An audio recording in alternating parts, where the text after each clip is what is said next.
TV switchover starts in your region. Now is the time to make sure every TV and recorder in your house is set for digital.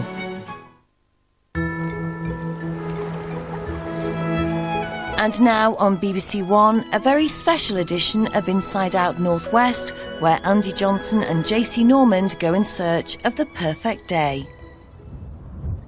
15-minute walk it was to get to this place. It better be worth it. I know. What time did we get up this morning? 5 o'clock in the morning. I tell you, I could really do with a cup of tea. Who sent us here, Jace? One of the viewers. Apparently it's worth it at the top. I hope so.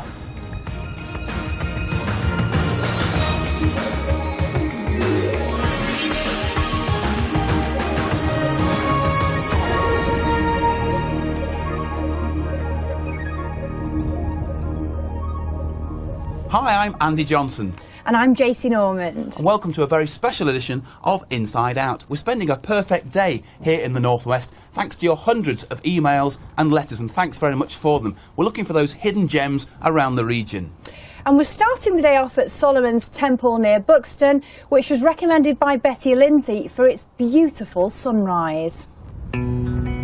This Grade 2 listed building is just the first stop on our tour of the Northwest, where we'll be going to all the little-known places that you've suggested we visit. The temple was built in 1896 and was paid for by the Duke of Devonshire, who wanted to provide work for unemployed lime workers. Back in Victorian times, it was a favourite location for people wanting a walk after taking the waters at the nearby Buxton Spa. Well, it's got a fascinating history, hasn't it, JC? But I think we better get going because we've got a lot to pack in. We certainly have. OK. Just a perfect day. Drink sangria in the park. And then later, when it gets dark, we go home.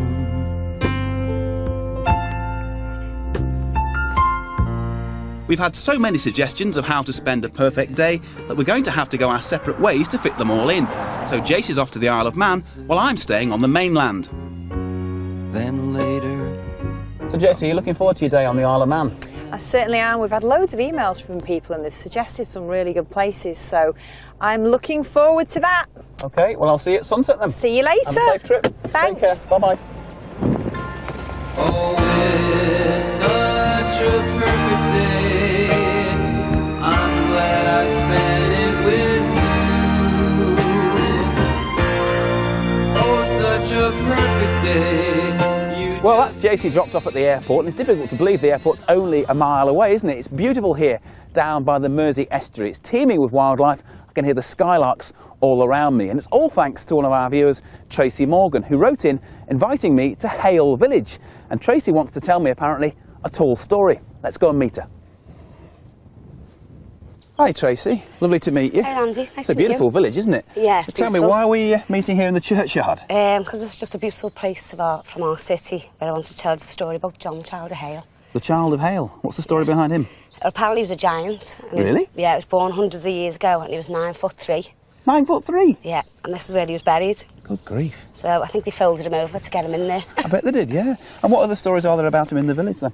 Apparently he was born round the corner, and he was that big that there's 2 windows in the house, and his feet used to stick out of each window. Because he was that big for his bedroom. Carving behind us, is that supposed to be him as well? That's supposed to be the actual height, what he is. And why did you want to write in and tell us all about Hale, Tracy? Because it's just such a lovely area. I live just down the road, 5 minutes away, which is Speke. And this is just a stone's throw away. And it's a really nice place to come, especially in the summer or even the evening. It's just so beautiful. Well, look, thanks very much for sharing it with us. I'm going to have a look round now. Thanks very much. OK, thank you.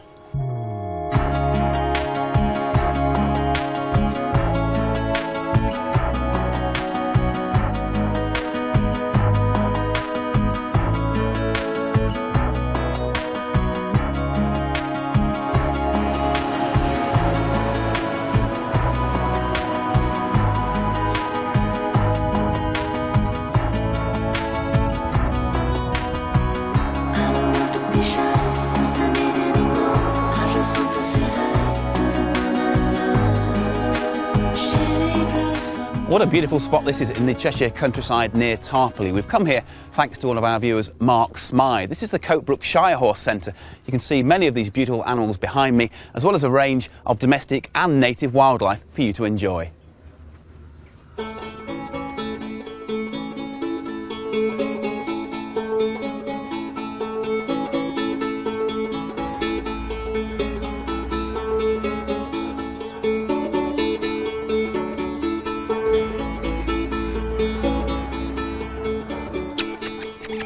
Hi, Janet, what have we got here then? Woo. Hi, these are otters. They're 3 short-clawed otters, and 3 males, all brothers, and they've from Chester Zoo. And when people come here, what sort of breeds can they see? Because you've got an awful lot here, haven't you? Yes, mostly we're about Shire horses, but we've got a really big interest in native breeds, some of which are quite rare. Got a lot of wildfowl here, we've got some birds of prey, we've also got red foxes, red squirrels and red deer. Most of these have either been bred into captivity on a controlled basis, shared with other zoos, or indeed have been found, rescued from the wild, been brought to a wildlife hospital and not been able to be released back into the wild because they've perhaps become humanised or because they're too badly injured that they're not able to look after themselves. So again, we provided a home for life for them. And why did you want to concentrate on native breeds? Why was that so important to you? We've got a great interest in the British wildlife, and there's so much wildlife that people don't actually realise is round and about them. They can almost walk around the countryside with their eyes closed.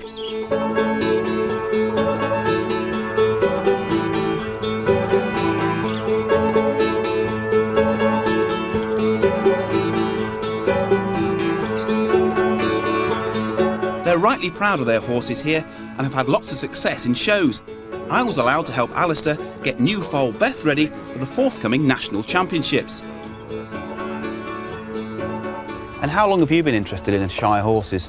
I've been breeding them now for almost 40 years, and we're very, very proud of our bloodlines that we have here these days. We're reasonably successful, I think, at producing really nice quality foals, and this is probably one of the best foals that I've ever produced. And why do you want to keep the Shire horses in the public's imagination? Why do you want people to come and see them? Well, they're part of our heritage. They played an important part in agriculture and industry over the years, and I think that it's important that people see the mode of transport and work that these horses did many, many years ago. Well, look, thank you very much for sharing with us today. It's been lovely. We've enjoyed having you. Thank you for coming.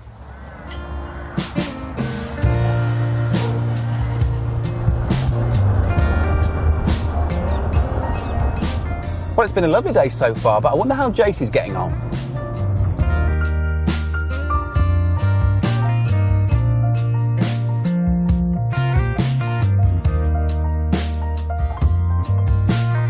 Steeped in history and set against a dramatic seascape, Hale Castle dates back to the 14th century.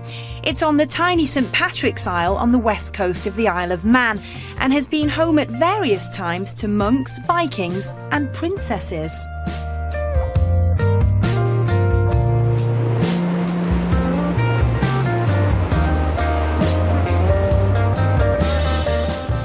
Even on a day like today, the Isle of Man is just breathtaking.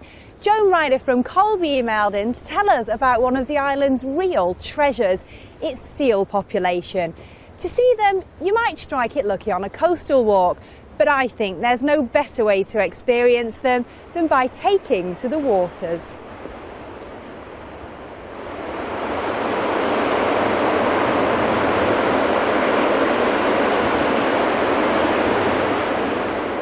Hello, you must be Chris. I am. Hi, Jaycee. How are you? Thanks for coming down here Pleasure. today. But you know, the real reason I'm here, it's not for you, sadly, it's for the seals. I'll have to get over it. Where are they? Well, just round the corner from Port St Mary here, down towards the Cartmel Man. There's quite a few haul out, so Bob, the boat skipper, is ready and waiting. So if we head off down this way, we'll join him and go and see what we can see. Sounds like a plan. Doesn't bad, is it?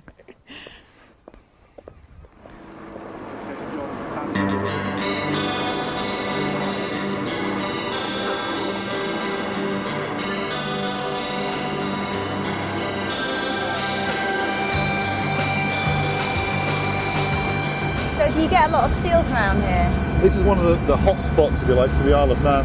The Calf of Man and the Kitterland, which is the little island just dead ahead of the boat now, probably holds about 50 to 60% of the island's population at any one time. It's a really good feeding area for them. Lots of currents, so lots of plankton, lots of fish, so lots of food for seals. What kind of seals are they? They're nearly all grey seals, Atlantic grey seals. Very seldom get common seals around the island's coast. And if we do, they tend to turn up here in 2s and 3s, really, very often just singly.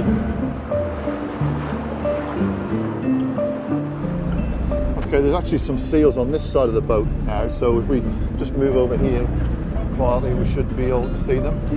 Oh, I did just see one come up. There's one then. in the water there, and then there's a few more on the rocks just beyond that pinnacle. Oh, that one's looking right at us. Yeah. There's a really inquisitive. There's some more out on the rocks there. So be quiet. Oh wow! There's 2 right here. Look at these. Right in front of us, lazing here. That pale one. There's a smasher. They nice, just camouflage nice so perfectly into there. the environment, don't they? Yeah.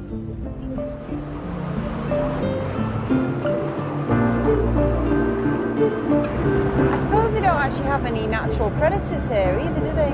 Not many. I mean, orca or killer whale are known in Manx waters. Really? And yeah, there's a few seen most years. They're not common, and they're unpredictable as to when they might turn up, really. But there have been records of seals being taken by killer whale. So I guess they're the only potential predator, but other than that, they're largely undisturbed here, yeah. I think I'd quite like to be a seal. They just kind of It's hang a nice around life, all day, doesn't it? just in little gangs, eating and sunbathing, it looks like. Yeah, just lounging around.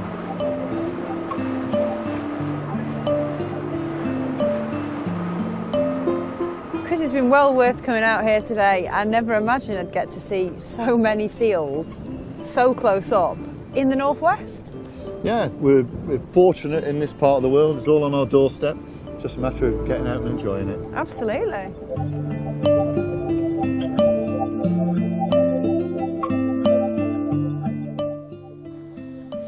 Well, I think it's high time for a spot of lunch, so I've come down to the White Bear Marina here at Adlington in Lancashire, where I'm about to meet viewer Nobby Clark, who wrote in to say it's a very special place to have a bite to eat. Well, Nobby, thanks very much for getting in contact with us. Why did you write in about this place? Well, it's an impressive place. It's modern, smart, efficient organisation that, as you can see, has lovely food, fantastic food, and the quality is second to none. And you'll not get as good quality food as this for this sort of price either. Of course, the big thing is that most of the staff here have learning disabilities. And that was something I thought you ought to have a look at. And of course, it's very relevant to you because Paul works here, your son. And what do you think Paul's got out of working here? Oh, undoubtedly a lot more confidence. He's very good with the customers. Probably the main thing, though, is it's teaching him a trade, you can call it that, for outside. So it's a stepping stone towards outside gainful employment. And it must be great as well in the sense that there's no sense of anybody being patronised or being talked down to. It's just giving people a chance to work and do something which is worthwhile. They are taught what to do, but there's no lowering of standards. They have to do it, and if they don't do it, they're told that they're not doing it, and they have to change and get it right. Smashing. Shall we enjoy the soup then? Yes, yeah. Let's tuck in. It's lovely. Hiya, Paul. Hi. Oh, look at this. Cakes as well. This is fantastic. Oh, yeah. Look at that. Which would you like, Nobby? Your choice. You sure? Yeah, go on. Carrot cake then, please. Fantastic. Thanks, Paul. Here you go, Dad. Thank you. Oh, lovely, Paul. Thank you very much. Look at this. Feast. Oh, yeah. That's lovely. Thanks very much. So, Paul, what sort of jobs do you do here, then? Cleaning things up and meeting the people. Fantastic. And feel them welcome, make them feel happy. And you help the ladies in the kitchen as well? Yeah, I do, What yeah. do you do with them? What help would you give them? Well, they will give me the food on a tray. Yeah. They have to go to table 7 or table 6, just take them down. Fantastic. And how important do you think it is that you can have a job and work here? I mean, it must be a big thing in your life. Yeah, it is, yeah. In things like make me feel happy, just I get paid, and sometimes to do all different things. What else do you do? What other work do you do? On Tuesdays, I usually help, because I'm volunteer in Chorley Hospital, and help old people and just say to them, do you want tea or coffee? So just doing tea and coffees. Fantastic. So you do some great work, aren't you? Yeah. Well, look, thanks very much for speaking to us today. And will you say thank you to the ladies in the kitchen for us as well? Yes, I will do. Thanks very much, Paul. Lovely to meet you. I'm going to tuck into the cake now. OK. OK. Smashing. Thank you very much. Right, Nobby, here we go. Cake time. Lovely. Very good.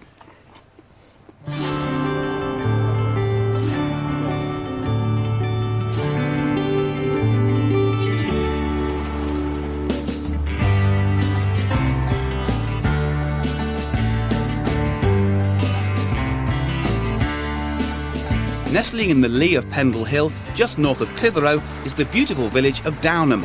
If it looks familiar, it's because it was the backdrop for the Hale Mills film Whistle Down the Wind, and more recently, the BBC drama Born and Bred.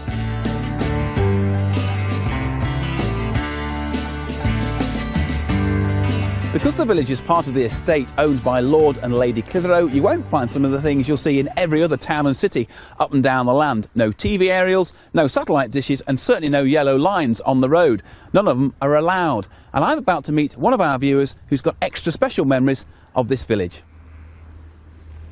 Doreen, lovely to meet you. Tell me why you wrote in about Downham. Well, when I was a little girl during the war in Manchester, I was evacuated here, and I was very happy here. I really liked it, and I think it's such a beautiful place. And I wrote in about it, and this is where I am now, isn't it? It must have been a real contrast then, as a little girl coming from Manchester during the war to here. Yes, it was. I mean, after living in a city, and I was born there, and then coming to a place like this, it was so different. I mean, it is so lovely, and it is quiet. It was much quieter, you know. I mean, I'd left the bombs and all the hullabaloo that was going on in Manchester, so it was nice to come here, although I miss my home, naturally, but...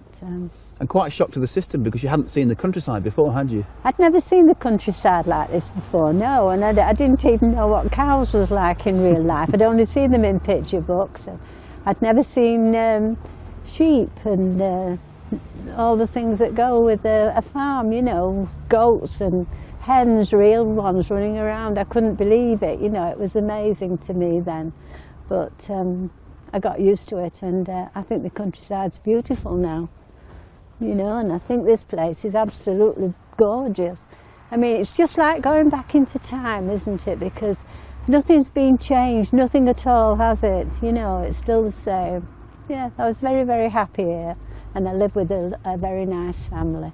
I mean, during the winter, we used to sledge down here, and when the brook froze over, we used to slide about on there, you know. I was very happy here, yeah. Lots of fun here, then? Yes, it was. We had a lot of fun, yes, we did, when I think back. It's brought a lot of happy memories back to me, this place, when I was a little girl. It was lovely to see you here. Thank you very much for sharing it with us. Yeah, thank you. Thank you very much.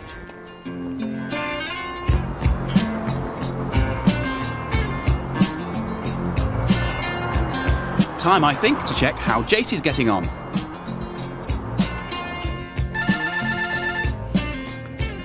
Hello. Hi, Jace. How's your day going? It's been fantastic. I've seen so many seals. Yeah?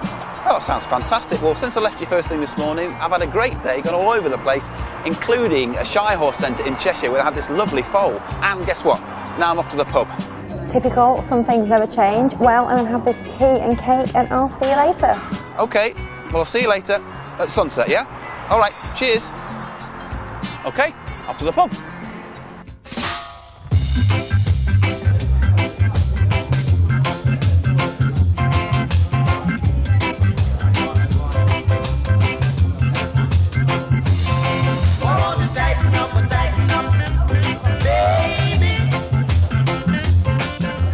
Say say a big thank you to viewer Roy Johnson for inviting us here to the Affe Wee Bar in Hume. The guy who runs it is Franklin Jackson. Franklin, thanks for having us here. Great to meet you. Oh, great Tell to us meet all you. about Great it's got to a great meet you. community vibe to it here, isn't it? Yeah, community pub of the year and all that business. We got voted a couple of years ago. And what sort of things do you specialise in here? Well, what we try to do is to be specialised in things that you don't hear in everywhere else you go, that you don't see in all the other bars that you go to.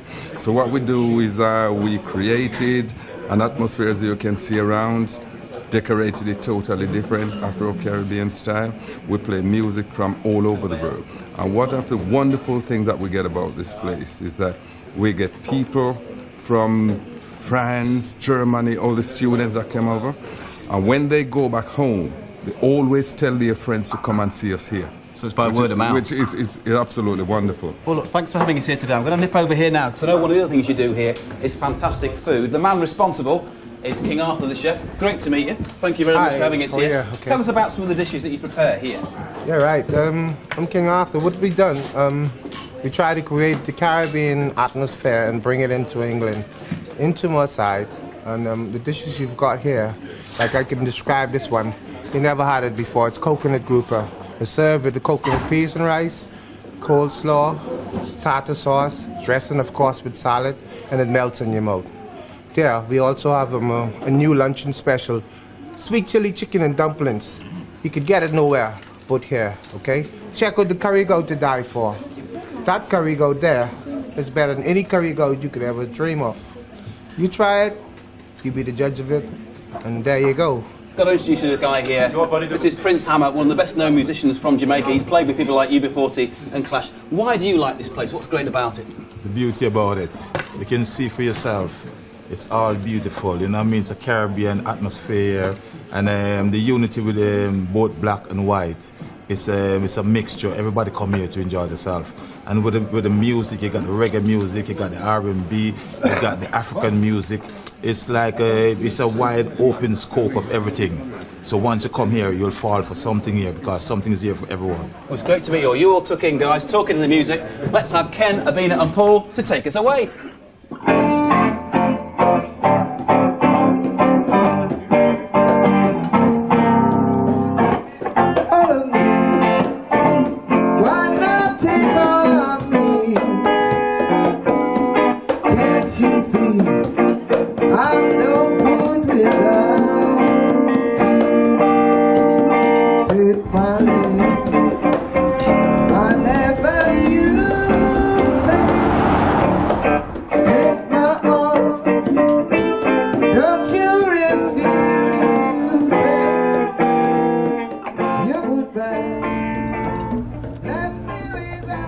Now we've come to Cartmel in the Lake District, and I'd love to kid you that Mrs Smith from Eccles wrote in recommending it, but she didn't. I'm not going to lie to you, it's my treat to myself, and you're going to find out why.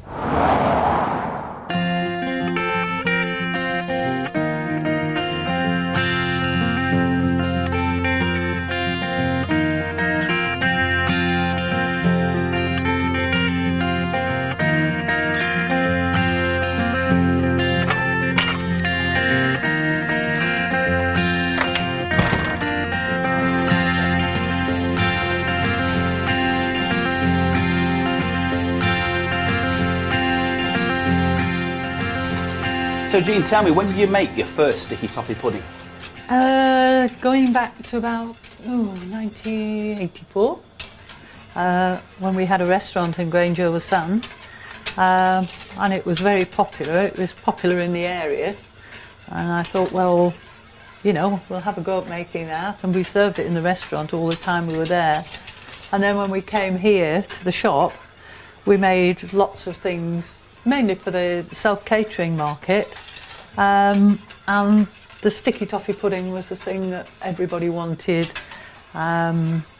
Took them home with them after their holidays, then would ring up and say, where can we have some more? Where can we get them? I suppose it was word of mouth, or should I say word of stomach, that the popularity spread, didn't it? Yes, that was it really. And I think making them in the back of the shop here, as people walked by, they could smell them baking, and they you know, sort of were lured in by the smell of them, you know, they really took off. Yeah. And how many do you make a day now? It does vary depending on the size, but anything between 2,000 and 3,000. 2,000 and 3,000? Yeah. That's a lot of pudding, isn't it? It's a lot of pudding. And of course, this is the original kitchen where you first started making. Yes. They're all made in a factory now, aren't they? There's so many. Well, it's not a factory, it's just a big kitchen. They're still made just like this, only the pans are like that, and the ladle is sort of that long, but it's still stirred like that. Oh yes, look at those. Oh, They're fantastic. Quite nice. Diet starts tomorrow, I think. Do you ever get sick of it yourself? No. Would you? Oh no, definitely not. I mean, I don't eat it every day, but I must say I'm very partial to it. A little bit hot, the sauce, but... Oh, Jean, don't skimp on the sauce, will you? I'm a growing lad, come on. No. Oh, look at this. Thank you so much. There we go. It's a very difficult job that I do. I hope you appreciate the risks I take for you, but one thing, don't tell Jaycee, will you? Our little secret. Here we go. Oh, Jean, that is heaven on a plate. Wonderful. Only problem is trying to suck my stomach in and eat it at the same time. Yeah, but, you know, that's who cares, eh? Bliss.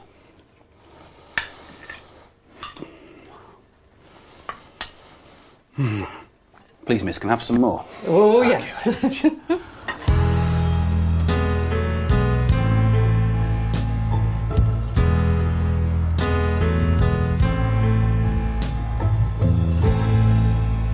Just a perfect day. Drink sangria in the park. Then later, when it gets dark, we go home. Well, what a cracking way to end what has been an absolutely fantastic day. We've come here to Arnside in Cumbria to see the sunset. We had lots of suggestions actually for sunsets, but we thought this one was a bit different. And thanks very much to Arthur Rushton and to Howard Elliott for suggesting it. Hi Jace, how was your day? I have had such an amazing time. In fact, I didn't realise there were all these fantastic places just under our noses. And it's been brilliant, hasn't it? And we must say a big thank you to all of you for writing in and emailing in with the suggestions. We couldn't get round all of them, obviously, but you can have a look at our journey on our website. But I have to say, the perfect end to my day would be a bag of chips and a drink in the pub. Oh, you're talking my language. I might give the chips a miss, though. I've already had my pudding course. I'll tell you about it in there. You got pudding? Yeah, pudding already. I didn't get any cake Loads today. of pudding. Loads and loads of it.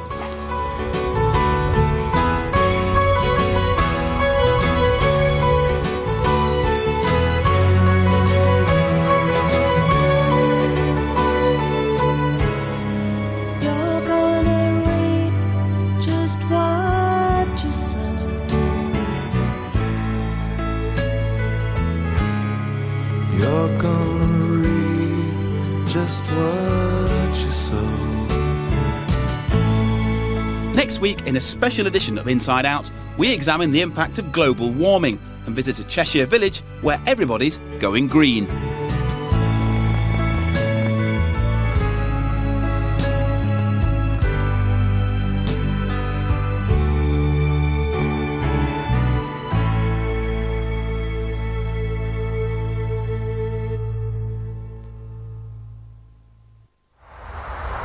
Shoedale Market. It's been here 56. Tonight at 6 on 88 to 91 FM, or listen again online at bbc.co.uk/Radio 2.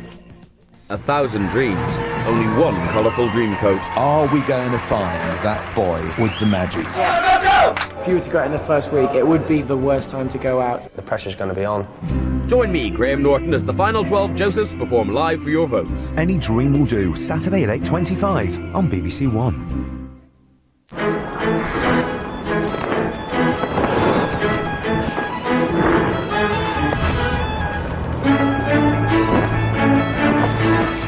When Woody's toy napped, Buzz Lightyear and the gang leap into action. It's Toy Story 2 at 5:35. A few of our favourite things now on BBC One as Julie Andrews and Christopher Plummer star in The Sound of Music.